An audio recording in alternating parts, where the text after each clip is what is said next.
All right, kiddos, I want to go a little more in depth, maybe about some quadratic word problem things. So here's your Unit 10 word problem application problem. The essential question today is just, hey, if I'm given a real world problem involving a quadratic, just what information can I tell from the function? So here's the problem. You're playing tennis. You know that sport where you hit the ball back and forth over the net with a racket that kind of looks like this. And you hit the ball. All right, so the path of the tennis ball, after you hit it, is modeled by the graph of this equation. And this thing, since it involves a square, we know is a quadratic equation. X, now the problem we did in class, X was time. Here, X is just the horizontal distance. So how far forward is the ball going? Y is the vertical distance. So how up is it going? In other words, it shows the exact path of the ball through space, through two-dimensional space. So let's sketch a rough graph here. Here's the y-axis. Remember, y is how up it is. Here's the x-axis. That's how forward it is. And yeah, let's see what kind of things we can put on the graph. I know that this last number here, the constant term, this is the y-intercept, right? So let's make a little point here. I know this is over 0 up 3. How do I know? Because the constant term is always the y-intercept. That's something that we've talked about before. Okay, what else do I know? This is a downward going parabola. I can tell that because of the negative sign. So this parabola is going to do something like this. And it'll hit the ground eventually.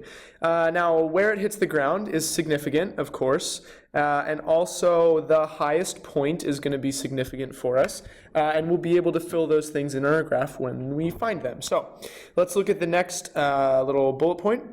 So what is the vertex, and what can we tell from the vertex? So let's see if we can find the vertex. First of all, you should remember that the vertex, the x-coordinate of the vertex, is given by negative b over 2a. So let's figure out what that is in this problem. I have my calculator by my side. B, of course, is 0.17. Here's the b. And a is this guy. So 2 times negative 0.005. And so my x-coordinate, let's just plug this into my calculator. By 2. All right, good. I'm getting 17. That's a nice, easy number to work with. Now remember, this is only the x-coordinate of the vertex. I don't have the y-coordinate yet. I'll label it up here.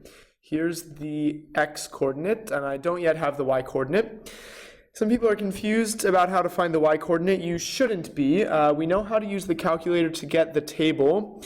Isn't it also true that I could just plug this in? That's the whole point of a function, right? I should be able to just plug in the x into the function, and that will give me the y plus 3. Okay, so if I plug this in, again, I just replaced x with 17. I'll get the y. So let's use the calculator to do that real quick. I'm stalling for time. Did you know that the boys soccer team has of right now won 2 games? That's a fun little... Okay, so I calculated this and I found that the y value was 4.445. Okay, so there's my y value, 4.445. 4.445. And the question is, what can we tell from this vertex? Well, we know that the vertex is the maximum, right? This y represents the maximum vertical distance, or in other words, height. So this y value is the maximum height. And look at our sketch parabola here. We see that the vertex is the highest point. So this 4.5, this is the highest the ball goes. That's the highest the tennis ball goes. The 17 tells us kind of how far forward it's gone when it hits the highest point. How far forward at the highest point. Because the vertex, it has an x and a y. The y is the actual highest maximum height. The x-coordinate just tells us how far forward we've gone. Okay, now what can we tell from the y-intercept? So first of all, I knew that the y-intercept was 0, 3, and we knew this because of the plus 3. We know the constant term is always the y-intercept.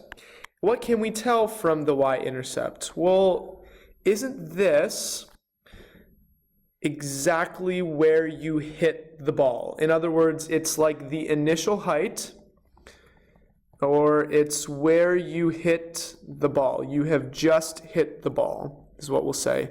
You have just hit the ball. It's kind of the starting value. You have just hit the ball. It's the starting value. You have just hit the ball. This is what I get for trying to write and talk at the same time. Y-intercept, it's the initial height in this case. You've just hit the ball. Okay, what is the 0? Well, remember that the 0 is the x-intercept.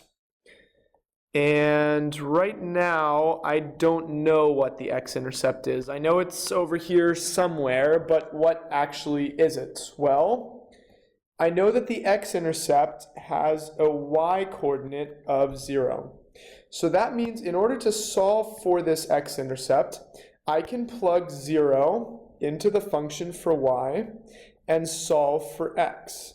And as we know, when I have a quadratic function equal to 0 and I'm solving for x, there are several different ways I can solve. I can use square roots, I can factor, I can use the quadratic formula. In this case, I need to use the quadratic formula. This has decimals in it. This is way too complicated to do just by factoring, and I can't use square roots either. So let's plug into the quadratic formula. I'm just going to go ahead and plug in these values. Then I'll pause my own video and see what I get on my calculator so as not to waste too much of your time. So anyway, just make sure you do know how to plug into the quadratic formula. You should definitely have it memorized by now. If you don't, get on that. Okay, so I just plugged this into my calculator and I got the following 2 points, and I really did write the x values within their points because it's going to help us know what information we're given by the 0.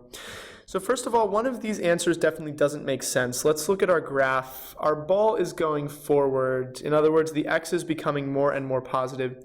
So this negative value, it just doesn't make sense. If we continued the parabola backwards, that's where that negative value would come in, but it doesn't make sense. I'm hitting the ball forward. So this 46.82, this is the only 0 that makes sense in the problem. And what can we tell from it? Well, the reason I wrote 0 here is because remember, the 0 is the y value, and we know that when the y equals 0, we are on the ground. So what does this point tell us? It tells us how far horizontally, so how far forward the ball is, how far horizontally the ball is when it hits the ground. When it hits the ground. And that's what the zeros always are in these sorts of projectile motion problems. You're always just seeing where it's hitting the ground, basically. Okay?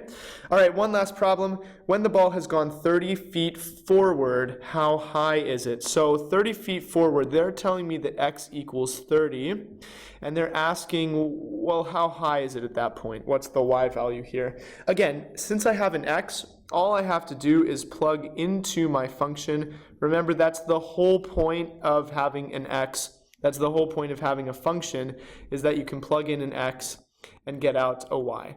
So we could use the table or something complicated like that, but we should just be able to use the calculator to easily calculate by plugging in, and I get 3.6, let's say feet. I think this is all in feet. So that's how high the ball is. How did I find that? Well, since it's 30 feet forward, that's my x. I plugged in a 34x. All right? So just a quick reminder, the vertex, this tells us kind of about the maximum height and when it reaches that. The y-intercept, this tells us what is the initial height.